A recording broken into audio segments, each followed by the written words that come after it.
사랑한다는 말을 어디서든 들을 수 있습니다. 고객센터에 전화만 하면 사랑합니다 고객님이라는 말이 나오기도 하고, 또 사랑이라는 말이 너무 쉽게 쓰이기도 합니다. 최근 일본에서는 데이트 대행이라고 해서 애인 대행 서비스라고 해서 돈을 내면 정해진 시간 동안 내가 요구하는 조건을 들어주는 애인이 나타나서 그 시간 안에서 연애를 할 수 있는 그 서비스가 있다고 합니다. 이게 서비스만 있는 게 아니라 사람들이 많이 신청을 한다고 해요. 그래서 1시간에 얼마, 그리고 돈을 얼마나 많이 내느냐에 따라서 그 애인 데이 서비스를 하고, 만약에 2시간 동안 서비스를 했으면 2시간 동안은 사랑한다고 말도 하고 막 서로 손도 잡고 영화도 보고 식사도 하고 이렇게 하다가 시간이 딱 되면 알람이 울리면 수고하셨습니다 안녕히 가세요 하고 이렇게 헤어지는 그런 애인 대행 서비스도 있다고 합니다. 이처럼 사랑이 흔한 시대입니다. 원하면 사랑을 돈으로 살 수도 있고, 또 사랑한다는 말은 그냥 의미 없이 던질 수 있는 시대입니다. 그런데 한편으로는 진짜 사랑을 찾아볼 수 없는 시대이기도 합니다. 그렇다면 성도님들은 진짜 사랑을 하고 계시는지?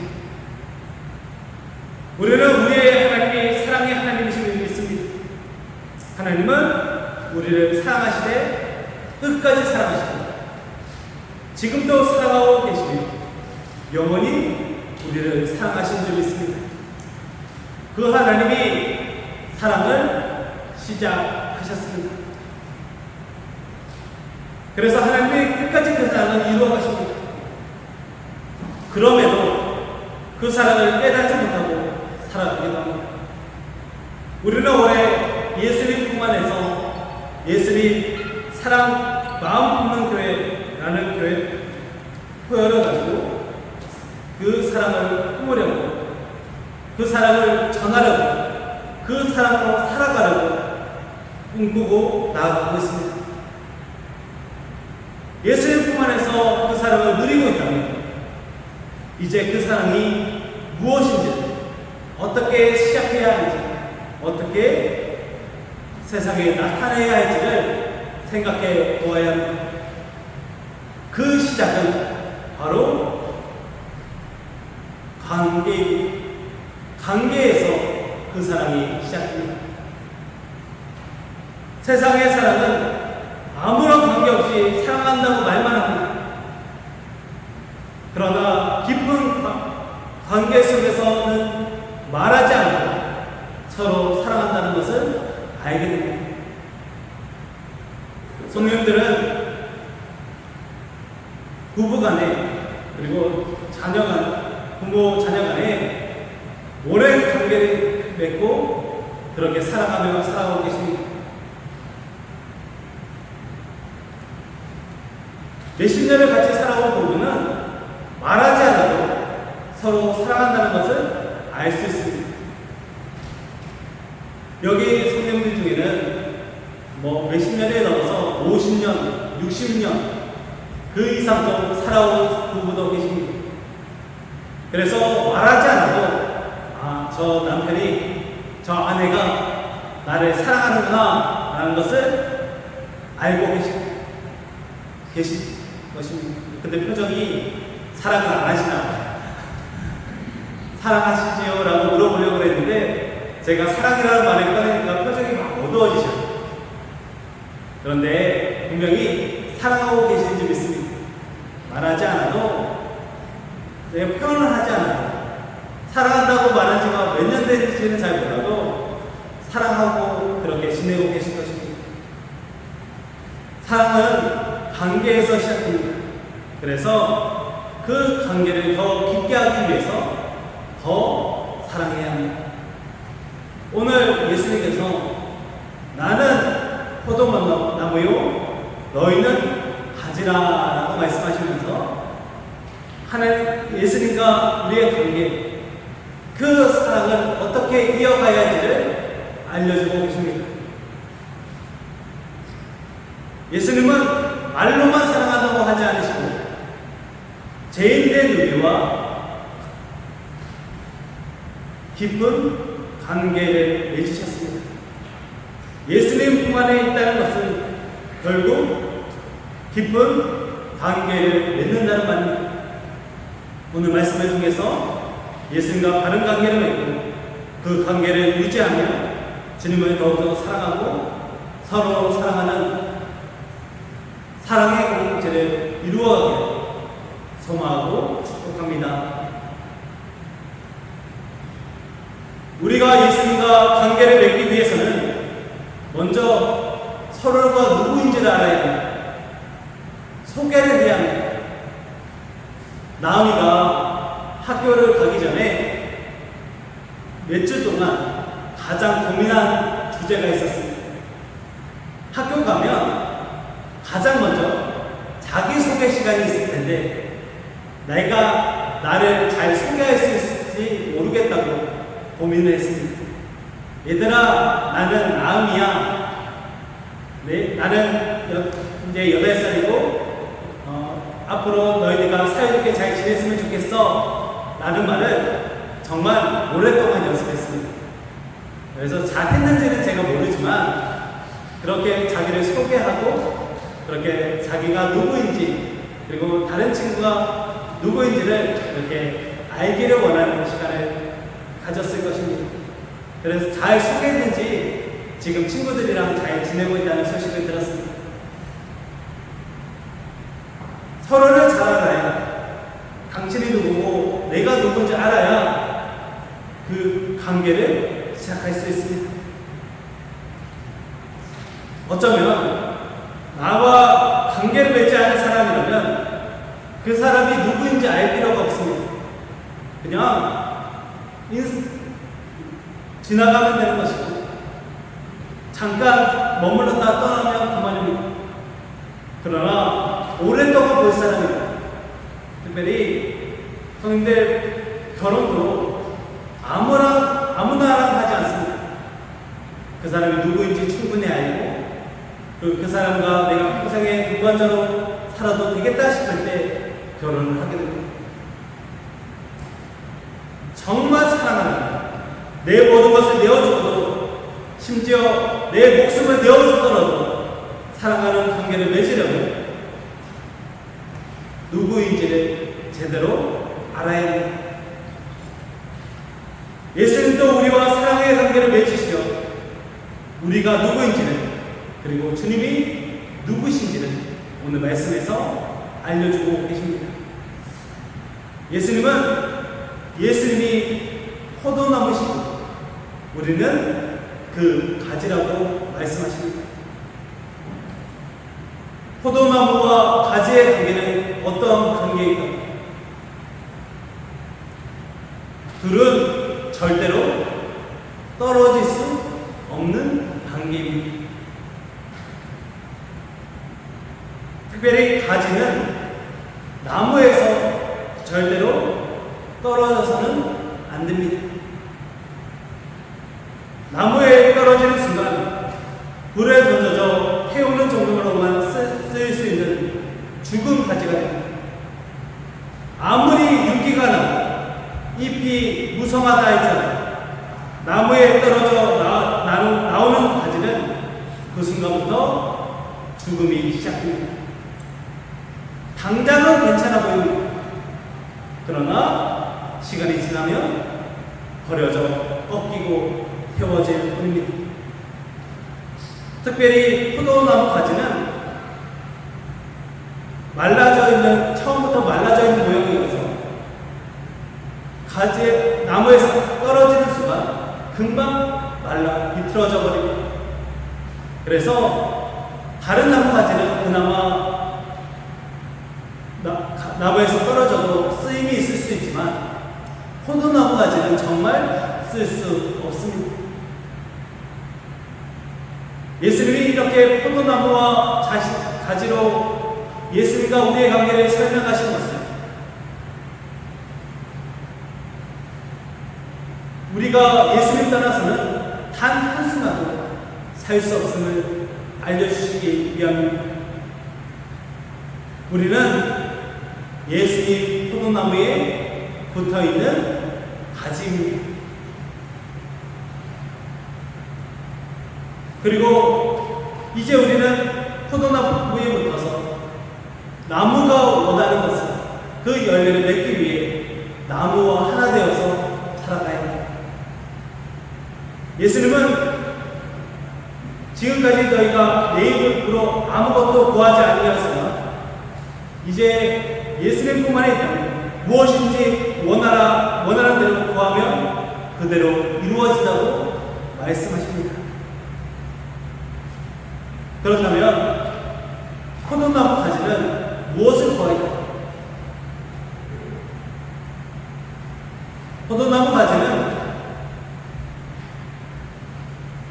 사과가 맺히기를 원하지 않는 것입니다.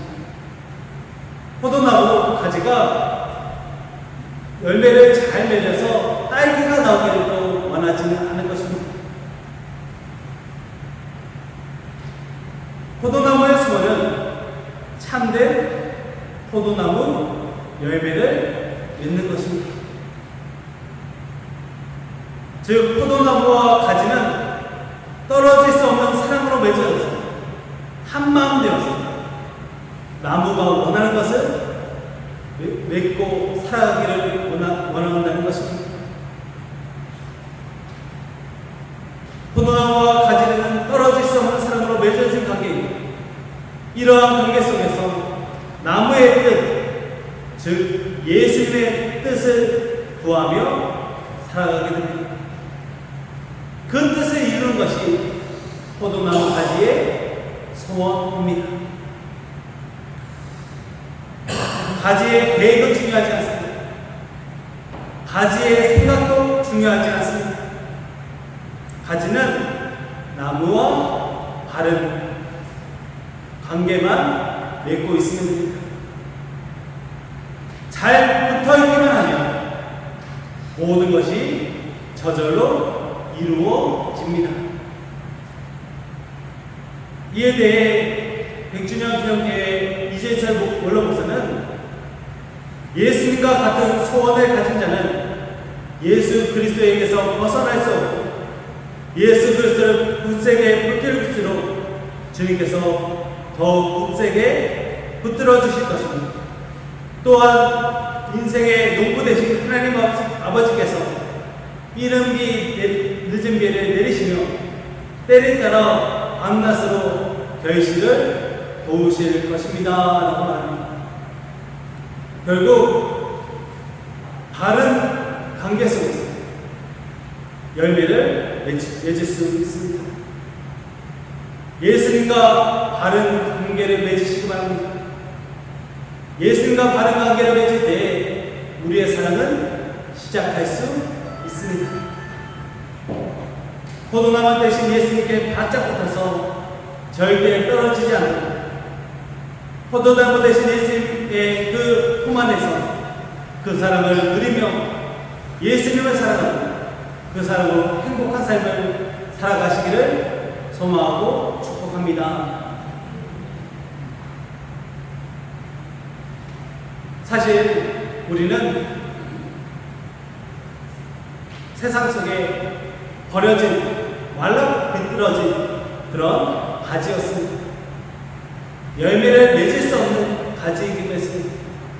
그런데 예수님께서 예수님 나무에 우리를 붙여주셔서 우리가 열매 맺는 삶을 살게 해주신 분입니다. 예수님은 그렇게 우리를 예수님의 나무를 초대해 주셨고 예수님의 나무에 붙여주셨고 그 나무에서 생명력을 얻게 해주시도록 우리를 위해 십자가에 달리신 예수 그리스도이십니다. 생명 없이 사망을 향해 가던 우리를 열매 맺는 삶으로 예수 그리스도의 생명을 공급받을 수 있도록 불러주신 분이 예수 그리스도이십니다. 예수님의 생명을 공급받는다는 것은 그저 건강하게 산다는 것을 뛰어넘는 놀라운 은혜입니다. 우리가 포도나무이신 예수 그리스도께 붙어 있으면 곧 예수님의 우리를 품어준다는 말도 되지만 우리가 예수님을 품는다는 의미이기도 합니다. 주가 내 안에, 내가 주 안에 거하게 됩니다. 또한 예수님과 한 분이신 하나님 아버지를 품는 것이기에 나의 능력과 한계를 초월하여 상상할 수 없는 하늘의 열매를 맺게 됩니다. 이제 우리에게서 예수님의 열매가 맺히게 됩니다. 그렇다면 포도나무 가지가 포도나무를 열매를 맺기 위해 포도 열매를 맺기 위해 무엇을 해야 할까요? 성경님들도 농사를 지으셔서 아시겠지만 나무에 달려있는 가지가 열매를 맺기 위해 노력하는 모습을 본 기억은 없을 겁니다. 가지가 내가 이제 열매를 맺어야겠다 하면서 밥을 달라고 요구를 하거나 아니면 답답하다고 돌아다니면서 밥을 차려 먹거나 물을 마시러 다니거나 영양제를 맞으러 다니는 가지를 보신 분은 없을 겁니다. 가지는 열매를 맺기 위해 아무것도 하지 않을 겁니다. 그냥 나무에 붙기만 하면 됩니다. 곧 포도나무가 원하는 대로 그 나무에 붙어 있고 포도나무의 뜻에 순종하기만 하는 겁니다. 나무가 자라날수록 가지는 함께 자라납니다. 나무가 뜻을 품을수록 가지는 그 나무의 뜻에 순종하면 됩니다.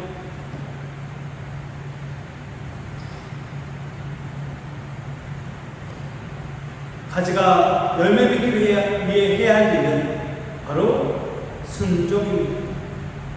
그것도 완전한 순종을 해야 합니다. 가지가 나무와 뜻이 달라지는 순간 그 나무는 꺾여 버려질 뿐입니다. 우리가 예수님 품에 안겨 있다는 것, 내가 예수님 안에 있다는 말은 우리가 예수님에게 완전히 순종했다는 의미입니다.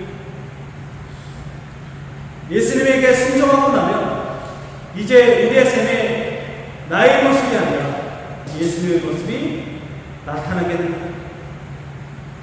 예수님은 이처럼 예수님이라는 열매를 맺는 사람이 자신의 제자라고 말씀하십니다. 8절에 너희가 열매를 많이 맺으면 내 아버지께 영광을 받으실 것이요 너희는 내 제자가 되리라 라고 말씀하십니다. 우리가 예수님을 믿고 예수님을 따라 자기를 부인하고 자기 십자가를 지고 예수님을 따르는 제자가 된다면 예수님 열매가 자연스럽게 맺혀지게 됩니다. 사랑의 관계에서는 반드시 열매가 맺히기 마련입니다. 그 열매의 모습은 각자 다를 수 있지만 사랑하는 사람은 분명한 삶의 변화가 나타나기 마련입니다. 우리가 예수님에게 붙어있다면 예수님의 사랑으로 가득하다면 예수님의 모습이 나타나야 합니다. 그래서 예수님이 말씀하시는 열매는 결국 예수님 열매입니다.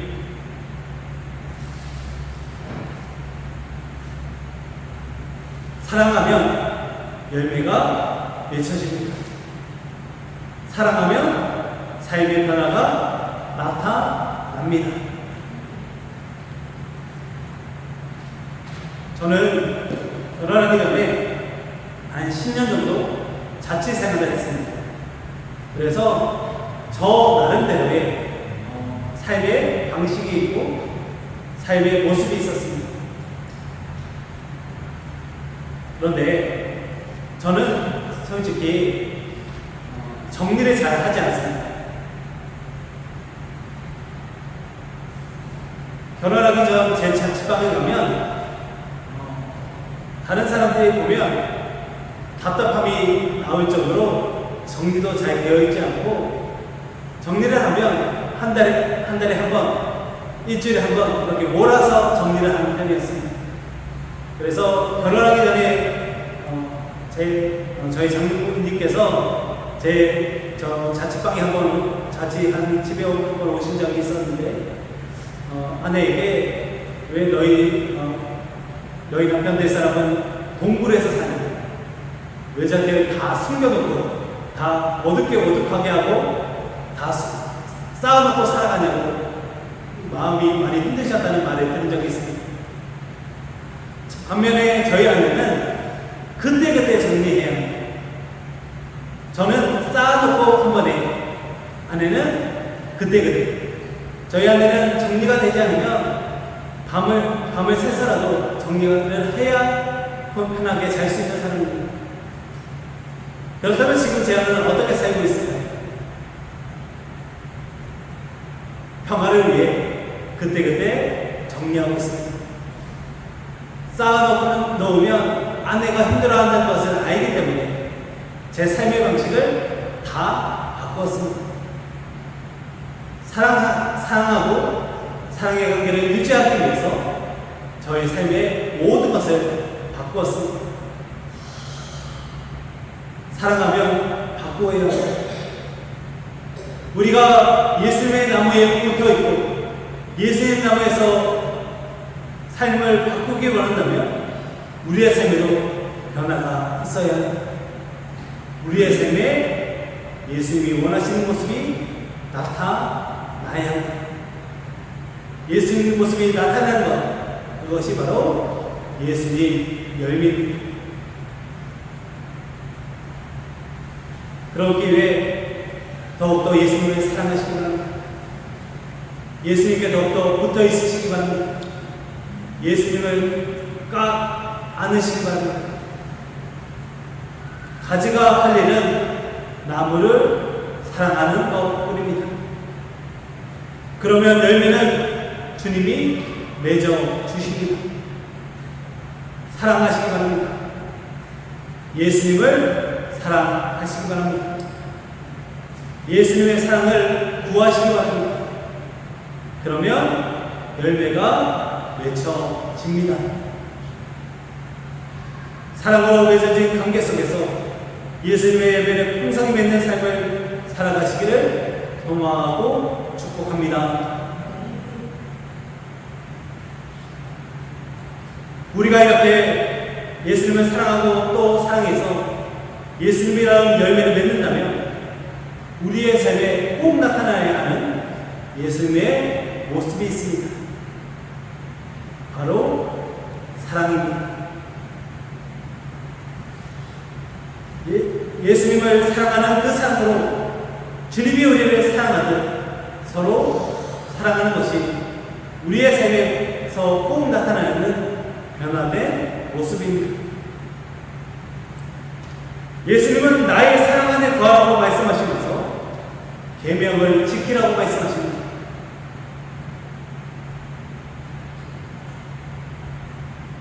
10절 말씀을 보니 내가 아버지의 계명을 지켜 그의 사랑 안에 거하는 것 같이 너희도 내 계명을 지켜 나의 사랑 안에 거하리라 라고 말씀하십니다.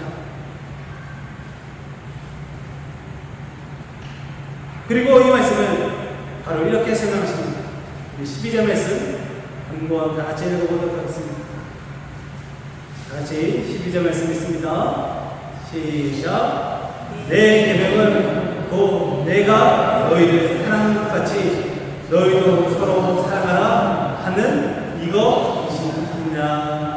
아멘. 할렐루야. 예수님이 원하시는 모습은, 예수님이 지키라고 말씀하신 계명은 바로 서로 사랑하는 것입니다. 그렇다면 우리는 어떻게 서로 사랑해야 합니까? 나무의 모습을 생각해 보면 우리가 어떻게 사랑해야 할지를 알 수 있습니다. 나무의 모습을 한번 떠올려 보시기 바랍니다. 나무가 이렇게 있으면 보통 나무를 그리라 그러면 나무를 이렇게 그리고 뿌리를 그리고 가지를 그리고 나면 이렇게 풍성한 나무의 모습이 떠올라집니다. 그러니까 나무가 올라오고 이렇게 동그랗거나 세모난 나무 모습이 그려집니다. 나무에서 가장 먼저 난 가지는 가장 크고 가장 길고 가장 굵습니다. 굵은 것이 가장 아래에 있는 가지입니다. 그래서 큰 나무를 보면 가장 굵고 긴 가지가 가장 아래에 있고 가장 얇고 짧은 가지가 가장 위에 있습니다. 만약 반대라면 어떨까요? 그 나무가 부러지거나 넘어질 것입니다. 먼저 자란 가장 강한 가지가 얇고 작고 약한 가지를 밑에서 받쳐주고 견뎌줘야 그 나무는 열매를 맺을 수 있습니다. 이처럼 먼저 믿은 사람, 먼저 자라난 사람, 먼저 그 나무에 붙어있던 사람이 나중에 믿는 사람, 나중에 그 나무에 함께한 사람을 섬겨주어야 그 나무에 열매가 맺힐 수 있습니다. 먼저 믿은 우리가 예수 그리스도를 받았고 그 사람으로 열매 있는 삶을 살고 있는 우리가 아직 믿음이 연약한 자들, 믿음이 없는 자들, 세상에 버려져 있는 자들을 섬겨주고 사랑해줄 때 예수님 열매가 맺혀질 수 있습니다. 그러므로 예수 믿게 받은 그 사랑으로 믿음이 연약한 자를 섬기고 세상에 다른 가정과 같은 삶을 살고 있는 누군가를 섬길 때 사랑하라는 계명을 지킬 수 있습니다. 믿음으로 가로서시기 합니다.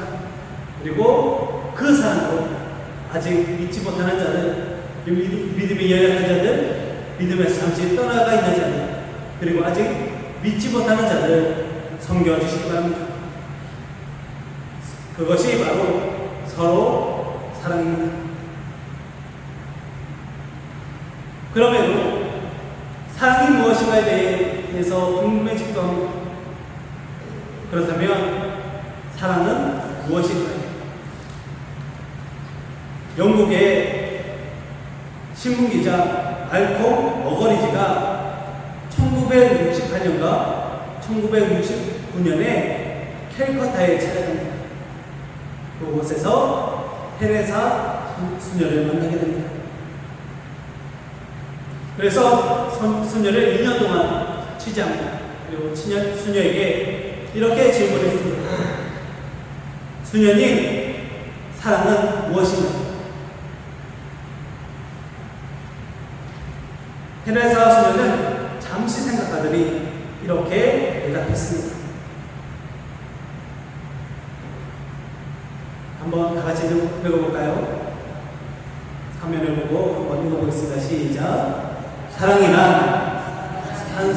사랑의 집에 돌아온 사흘분의 사랑의 집에 들어온 사흘분의 설탕입니다.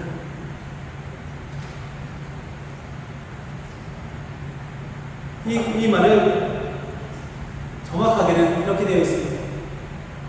사랑이란 한 소년이 사랑의 집에 들고 온 사흘분의 설탕입니다.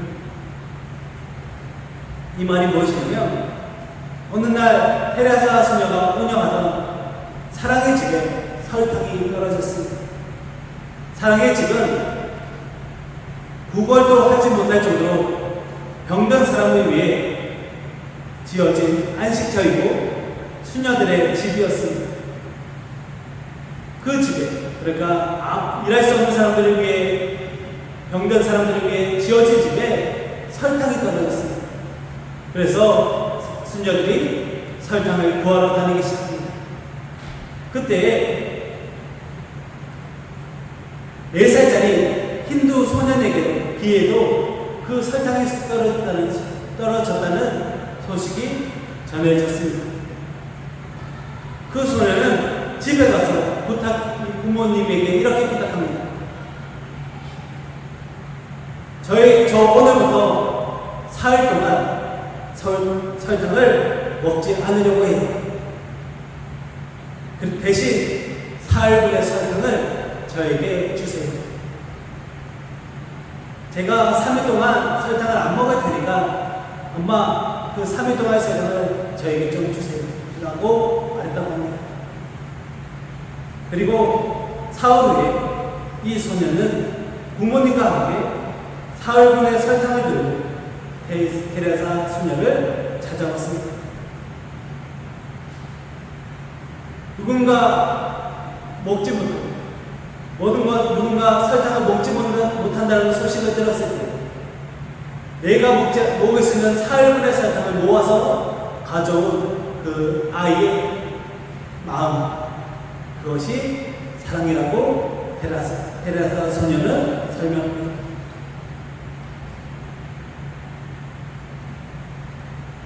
네 살짜리가 할 수 있었던 그 헌신, 내가 가장 좋아하는 설탕을 참아서 다른 사람을 섬기고자 하는 그 마음이 사랑이고, 그리고 그 마음이 예수의 마음이 아닌가 생각해 봅니다. 그렇게 우리도 서로 사랑하기 소망합니다. 사흘분의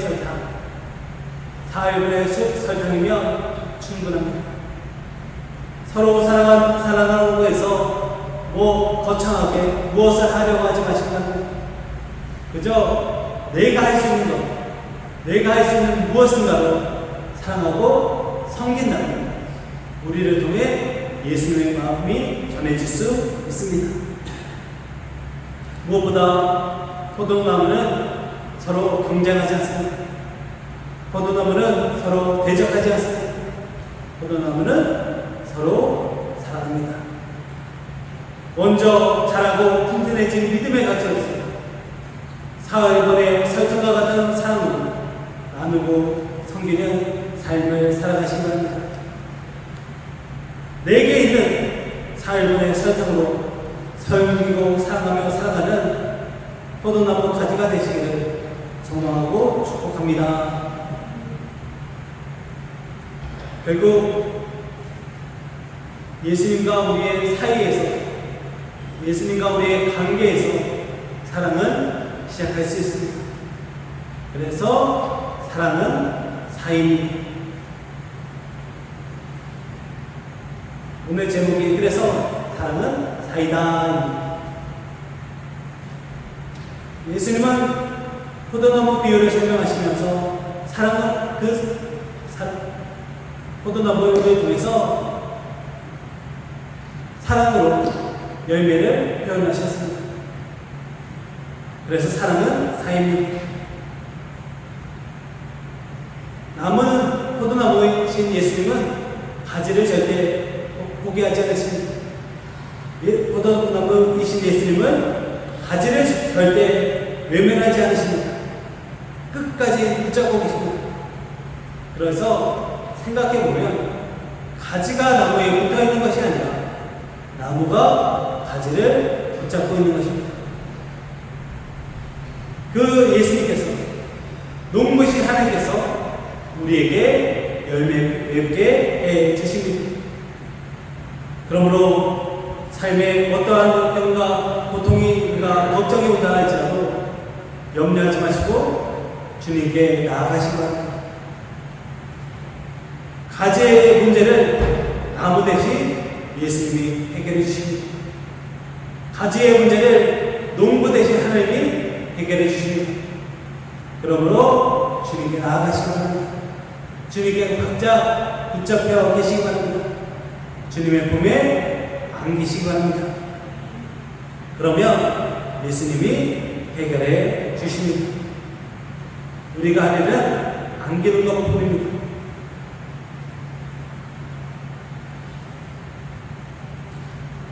우리가 하려는 예수님을 사랑하는 것입니다. 예수님이 우리를 사랑하십니다. 예수님이 우리를 사랑하십니다. 예수님이 우리를 사랑하십니다. 우리도 그 예수님을 사랑하시기 바랍니다. 그래서 우리 다시 한 번 더 지난주에 한번 외쳤던 그 말을 한 번만 다시 해보도록 하겠습니다. 하나님 사랑합니다.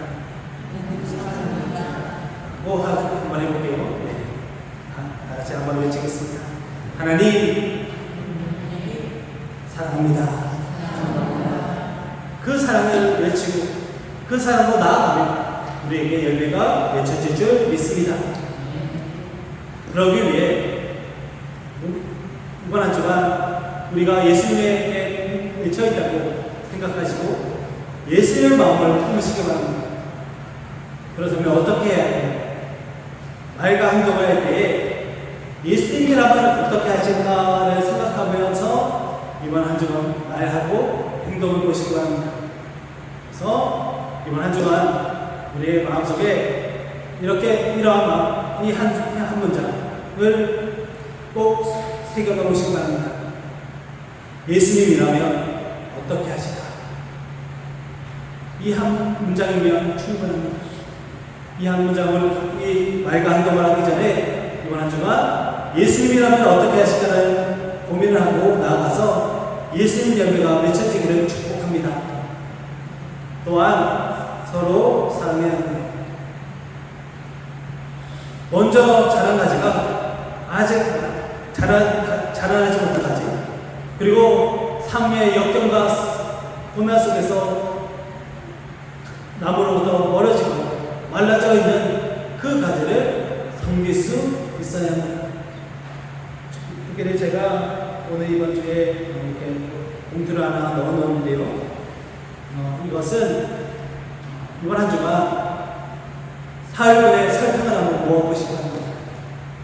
이번 한 주간 사흘분의 설탕을 모은다는 마음으로 이 헌금을 한번 해보시기 바랍니다. 조금 덜 먹고 덜 쓰고 덜 소비해서 구제형으로 이 헌금을 모았으면 좋겠습니다. 그래서 다음 주에 모아진 이 헌금으로 요새 수혜를 입은 분들이 많더라고요. 그래서 사흘분의 설탕을 모은다는 마음으로 모아서 우리 구제헌금하고 이 헌금으로 수혜 지역 구제금으로 써보려 합니다. 그래서 사흘분의 설탕을 다음 주에 여기에 모아 보시기 바랍니다. 그리고 마지막으로 우리 어른된 믿음의 성도로서 아직 자라지 못하고 약하고 얇은 가지를 섬기기를 소망합니다. 우리가 8월 2일에서 4일에 여름 성경학교가 있습니다. 그 시간을 위해서 이번 주부터 우리가 예배마다 작정 기도를 해보려야 합니다. 그리고 성경님도 1시간, 하루 1시간 기도 운동할 때에 8월 2일에서 4일에 있는 여름 성경학교를 위해서 꼭 기도해 주시기 바랍니다. 그래서 오늘부터 날마다 성경학교를 위해서 기도하시기 바랍니다. 그래서 우리 먼저된 가지로서 자라나고 있는 가지를 섬기시길 소망하고 축복합니다. 결국 예수 그리스도이십니다. 예수님이 우리를 사랑하셔서 가지가 되셔서 우리를 가지 삼아 주셔서 우리가 예수님의 사랑을 누릴 수 있게 되었습니다. 이 모든 것이 주님의 사랑입니다. 그 사랑으로 예수님 열매 맺으시고 서로 사랑하며 살아가시기 바랍니다. 사이가 먼저입니다. 사랑은 사이입니다. 예수님이랑 사랑의 사이를 맺어가시기 바랍니다. 그래서 우리의 마음에 우리가 예수님 마음을 시험케 하고 우리의 삶도 예수님의 사랑으로 가득하게 됩니다.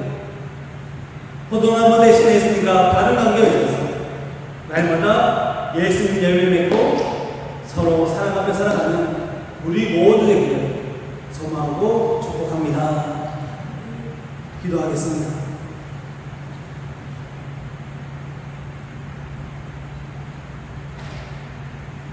사랑하는 말씀하고 하나님 참 감사합니다. 우리도 우리를 너무너무 사랑해 주셔서 주의 말씀을 듣게 하시고 깨닫게 하시니 감사합니다. 주님, 예수님 마음 품고 예수님의 사랑을 전하며 예수님 열매 맺는 포도나무 가지 되게 하여 주시옵소서. 포도나무 대신 예수께 바짝 붙어서 예수님의 예수님을 가득 안아서 예수님의 열매 맺는 우리 모두 되게 하여 주시옵소서. 늘 함께 하시고 더욱 함께 하시고 놀랍던 역사하신 주님의 기도하며 우리를 통해 열매 맺게 소망하며 예수님의 이름으로 간절히 기도하옵나이다.